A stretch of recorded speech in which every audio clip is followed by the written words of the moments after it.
Hindi ba napakalaking bagay nito? Na pag naaawa ka sa dukha, napapautang mo ang Diyos. Kahit kailan hindi ko kayang pautangin ng Diyos siya may-ari sa'yo siya may-ari ng buhay mo. Siya may-ari ng buhay ng lahat ng mahal mo sa buhay. Siya may-ari ng hininga mo. Paano mo mapapautang ang Diyos? Pero ayon sa Biblia, pag naawa ka sa dukha, nagpapautang ka sa Diyos.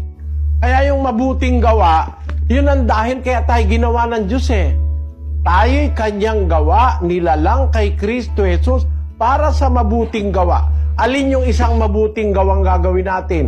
Yung naaawa sa dukha, nagpapautang sa Panginoon.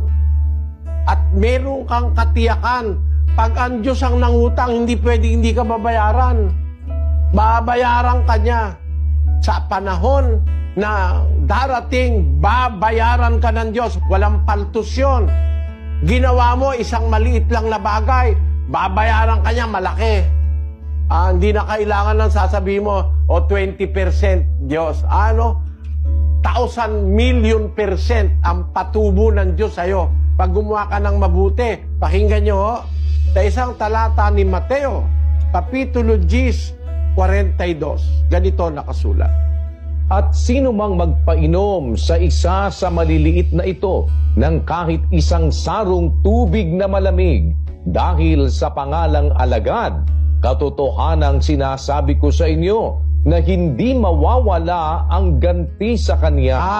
Kahit ano pa mangyari, hindi pwedeng hindi ka babayaran ng Diyos. Isang basong tubig lang pinainom mo. Dahil naawa ka sa dukha, naawa ka sa isang alagad, naawa ka sa kapwa. Gagantihin ka ng Diyos. At alam nyo ba ang ganti, mga kapatid?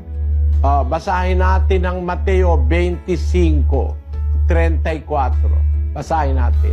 Kung magkagayoy, sasabihin ng hari sa nangasa kaniyang kanan, magsiparito kayo, mga pinagpala ng aking ama, manahin ninyo ang kahariang nakahanda sa inyo, buhat ng itatag ang sanglibutan. Sapagkat ako'y nagutom, at ako'y inyong pinakain. Ako'y nauhaw, at ako'y inyong pinainom. Ako'y naging taga-ibang bayan, at inyo akong pinatulong. Anyo, mga kapatid, pinainom mo lang ang ganti sa'yo. Ali kayo, pinagpala ng aking ama, manahin ninyo ang kahariang nakahanda sa inyo, buhat ng itatagan sa libutan. Dahil nagutom ako, pinakain niyo ako. Nauhaw ako, pinainom mo lang ang ganti, buhay na walang hanggan. Ang ganti, kaharian ng Diyos. Napakalaki pala kung gumanti ng Diyos.